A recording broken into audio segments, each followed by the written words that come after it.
दोस्तों, दुनिया भर में कैंसर, दिल के रोग और अन्य कई जानलेवा बीमारियों के साथ साथ ट्यूबरकुलोसिस यानी टीबी से हर साल लाखों व्यक्तियों की मौत हो जाती है।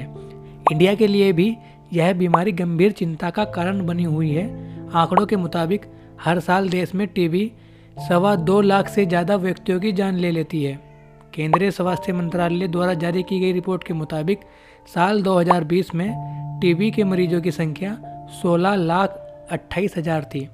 वहीं 2021 में यह संख्या 19% बढ़कर 19,33,000 हो गई और फिर साल 2022 में यह संख्या लगभग 13% बढ़कर 21,42,000 हो गई थी। तो दोस्तों, ये टीबी रोग कैसे होता है और कैसे यह एक व्यक्ति से दूसरे व्यक्ति में फैलता है और इस जानलेवा बीमारी से बचने के लिए हमें क्या क्या करना चाहिए, तो जानते हैं आज की इस वीडियो टेप में। तो ट्यूबरकुलोसिस यानी टीबी की इस वीडियो टेप को प्ले करते हैं। ट्यूबरकुलोसिस को आम भाषा में टीबी कहते हैं। यह बीमारी एक बैक्टीरिया जिसका नाम माइकोबैक्टीरियम ट्यूबरकुलोसिस होता है उसकी वजह से होती है। यह बीमारी शरीर के कई अलग अलग ऑर्गन्स को प्रभावित करती है, जैसे गुर्दे, आंत, दिमाग और फेफड़े, जिनमें अधिकतर अफेक्टेड होने वाला अंग फेफड़े ही होता है। कोरोना की तरह फेफड़ों में होने वाली टीबी भी खांसी, छींक और थूक के द्वारा एक व्यक्ति से दूसरे व्यक्ति में फैल सकती है। ट्यूबरकुलोसिस का खतरा उन लोगों को ज़्यादा होता है जिन्हें पहले से कोई बड़ी बीमारी जैसे कि एड्स या डायबिटीज़ हो, या फिर जिनकी इम्यूनिटी कमज़ोर होती है, उन्हें भी इस बीमारी का खतरा अधिक होता है। टीबी के टाइप्स की बात करें तो इन्फेक्शन के आधार पर टीबी के 2 टाइप्स होते हैं, जिनमें पहला टाइप होता है लेटेंट ट्यूबरकुलोसिस। लेटेंट ट्यूबरकुलोसिस में बैक्टीरिया व्यक्ति के शरीर में एंट्री कर चुका होता है, पर व्यक्ति का इम्यून सिस्टम उसको डेवलप नहीं होने देता। लेटेंट ट्यूबरकुलोसिस में कोई लक्षण देखने को नहीं मिलते और ना ही यह एक व्यक्ति से दूसरे व्यक्ति में फैलती है। हालांकि अगर किसी व्यक्ति को लेटेंट ट्यूबरकुलोसिस है तो वह एक्टिव ट्यूबरकुलोसिस भी बन सकती है। इन्फेक्शन के आधार पर टीबी का दूसरा टाइप एक्टिव ट्यूबरकुलोसिस होता है। एक्टिव ट्यूबरकुलोसिस की कंडीशन में बैक्टीरिया व्यक्ति के शरीर में एंट्री करके धीरे धीरे डेवलप होना शुरू हो जाता है और इस टाइप की टीबी में व्यक्ति को सिम्टम्स यानी लक्षण भी नज़र आने लगते हैं और अब यह बीमारी एक व्यक्ति से दूसरे व्यक्ति में भी छींक, खांसी और थूक के द्वारा फैल सकती है।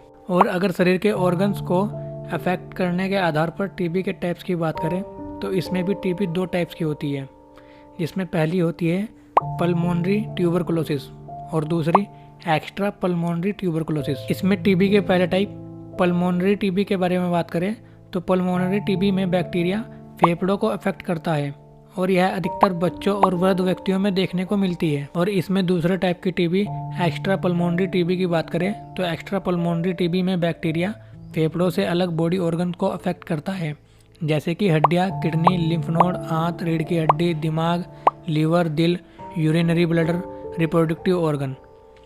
इस प्रकार की टीबी अधिकतर उन व्यक्तियों में होती है जिनकी इम्यूनिटी कमज़ोर होती है। तो बात करें कि टीबी किन कारणों से होता है, तो इसका पहला कारण ये है कि किसी व्यक्ति के आसपास के इन्वायरमेंट में टीबी का यह बैक्टीरिया यानी माइकोबैक्टीरियम ट्यूबरकुलोसिस जीवित अवस्था में रहता है और सांस के माध्यम से यह बैक्टीरिया उस स्वास्थ्य व्यक्ति के फेफड़ों तक पहुंच जाता है और कई गुना बढ़ जाता है और फिर फेफड़ों और अन्य ऑर्गन पर अटैक करता है और उन्हें नुकसान पहुंचाता है। हालांकि उस व्यक्ति की इम्यूनिटी इस बैक्टीरिया को बढ़ने से रोकती है, लेकिन जैसे जैसे इम्यूनिटी वीक होने लगती है वैसे वैसे टीबी का खतरा बढ़ जाता है। टीबी होने का दूसरा कारण ये है कि जब कोई टीबी का मरीज छींकता, खांसता और थूकता है तो उसके द्वारा छोड़ी गई सांस से हवा में बैक्टीरिया फैल जाते हैं।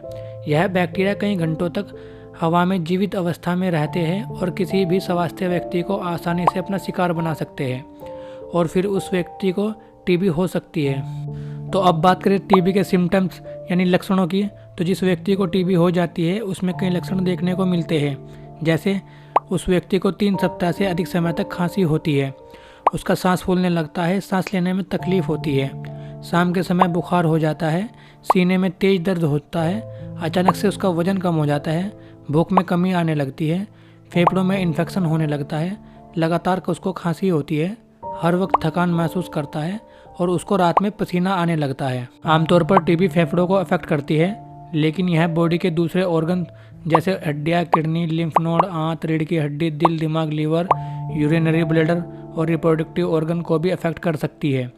ऐसी कंडीशन में कुछ एडिशनल सिम्टम्स भी देखने को मिलते हैं, जैसे कि लकवा लगना, पेट में दर्द होना, ग्रंथियों में सूजन का आना, पीठ में अकड़न, जो हड्डी अफेक्ट हुई है उसमें दर्द का होना, कंफ्यूज रहना, सिर में काफ़ी दर्द होना, कोमा की कंडीशन होना, यहाँ तक के दौरे भी पड़ सकते हैं। टीबी के स्टेज की बात करें तो टीबी के 3 स्टेज होते हैं, एक्सपोजर, लेटेंट और एक्टिव डिसीज। जिनकी बात अगर डिटेल में करें तो इनमें पहला स्टेज यानी पहला चरण की बात करें तो वह एक्सपोजर होता है, जिसको प्राइमरी इन्फेक्शन भी कहते हैं। इस स्टेज में बैक्टीरिया फेफड़ों के पास की लसिका ग्रंथि यानी लिम्फ नोड तक के आ सकते हैं। ये लसिका ग्रंथि फेफड़ों के ठीक बाहर होती है, जहाँ ब्रोंकियल ट्यूब फेफड़ों में प्रवेश करती है। अधिकतर लोगों में संक्रमण आगे नहीं जाता और बैक्टीरिया इनएक्टिव हो जाते हैं। हालांकि कमज़ोर इम्यूनिटी वाले व्यक्ति या छोटे बच्चों में प्राइमरी इन्फेक्शन के कारण निमोनिया या टीबी हो सकता है। इस स्टेज में टीबी एक व्यक्ति से दूसरे व्यक्ति में नहीं फैल सकती। टीबी का दूसरा स्टेज होता है लेटेंट इन्फेक्शन। लेटेंट इन्फेक्शन के दौरान बैक्टीरिया जीवित रहते हैं, लेकिन मैक्रोफेज के अंदर, और यह कई वर्षों तक इनएक्टिव स्टेट में रहते हैं। अब मैक्रोफेज क्या होता है, तो यह किसी व्यक्ति की इम्यूनिटी सेल होती है और उस व्यक्ति का इम्यून सिस्टम किसी नुकसान देने वाले बैक्टीरिया को इन सेल्स में कैद कर लेता है।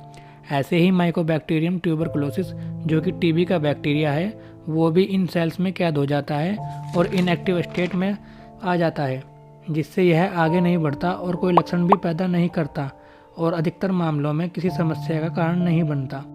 टीबी के दूसरे स्टेज में भी इन्फेक्शन एक व्यक्ति से दूसरे व्यक्ति में नहीं फैलता। टीबी का तीसरा स्टेज होता है एक्टिव ट्यूबरकुलोसिस डिसीज यानी एक्टिव टीबी डिसीज। बहुत कम व्यक्तियों में ट्यूबरकुलोसिस के इनएक्टिव बैक्टीरिया आखिरकार एक्टिव हो जाते हैं और बढ़ने लगते हैं। इनएक्टिव से एक्टिव होने के इस बदलाव को रीएक्टिवेशन कहा जाता है। इस स्टेज में इन्फेक्टेड व्यक्ति में सिम्टम्स भी दिखने लगते हैं और वह खांसी, छींक और थूक के द्वारा दूसरे व्यक्ति तक यह बीमारी फैला सकता है।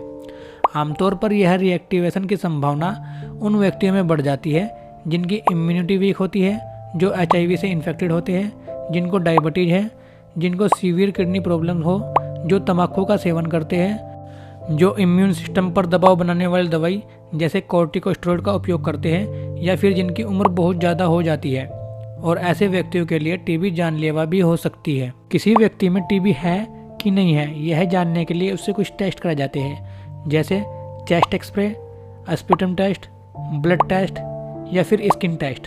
स्किन टेस्ट को मंटोक्स ट्यूबरकुलिन स्किन टेस्ट भी कहते हैं। अब बात करें टीबी के ट्रीटमेंट की, तो टीबी का ट्रीटमेंट 3 तरीकों से किया जाता है, जिसमें पहला तरीका होता है आइसोलेशन। पल्मोनरी टीबी वाले व्यक्तियों को अस्पताल में आइसोलेट करके उनका इलाज किया जाता है। उन्हें अलग एक कमरे में रखा जाता है, जहाँ हर 6 से 12 घंटे में हवा बदली जाती है, जिसे हवा के माध्यम से इन्फेक्शन को फैलने से रोकने के लिए डिजाइन किया गया है। टीबी के ट्रीटमेंट का दूसरा तरीका होता है एंटीबायोटिक्स दवाइयाँ। टीबी के खिलाफ कई एंटीबायोटिक्स प्रभावी है, लेकिन टीबी के बैक्टीरिया बहुत धीमी गति से बढ़ते हैं, तो एंटीबायोटिक दवाई को लगभग 6 से 9 महीने या उससे अधिक समय तक लेनी चाहिए। आमतौर पर इस्तेमाल की जाने वाली एंटीबायोटिक्स आइसोनाइज्ड रिफाम्पिसिन, पायरेज़ोनामाइड, इथाम्बुटोल, स्ट्रेप्टोमाइसिन होती है और ये दवाइयाँ 2 फेज में दी जाती है, जिसमें पहला इंटेंसिव फेज और दूसरा कॉन्टिन्यूस फेज होता है। इन दवाओं को बीच में नहीं छोड़ना चाहिए, नहीं तो बैक्टीरिया इन दवाओं को रेसिस्ट कर जाते हैं। फिर ये दवाई टीबी के बैक्टीरिया पर असर नहीं करती, जिससे टीबी ठीक नहीं होती और इस कारण ही डॉक्टर मरीज को इन दवाओं को किसी स्वास्थ्य देखभाल कार्यकर्ता की देखरेख में लेने को कहते हैं, जिससे स्वास्थ्य देखभाल कार्यकर्ता उन्हें अपनी आंखों से दवाई लेते देखें, ताकि उनकी किसी समय पर कोई दवाई ना छूटे और बैक्टीरिया दवाओं को रेसिस्ट ना कर सके। इस थेरेपी को डॉट यानी डायरेक्ट ऑब्जर्व थेरेपी भी कहते हैं और टीबी के इलाज के लिए सबसे ज़्यादा यूज किया जाने वाला तरीका यही होता है। टीबी के इलाज का तीसरा तरीका होता है सर्जरी।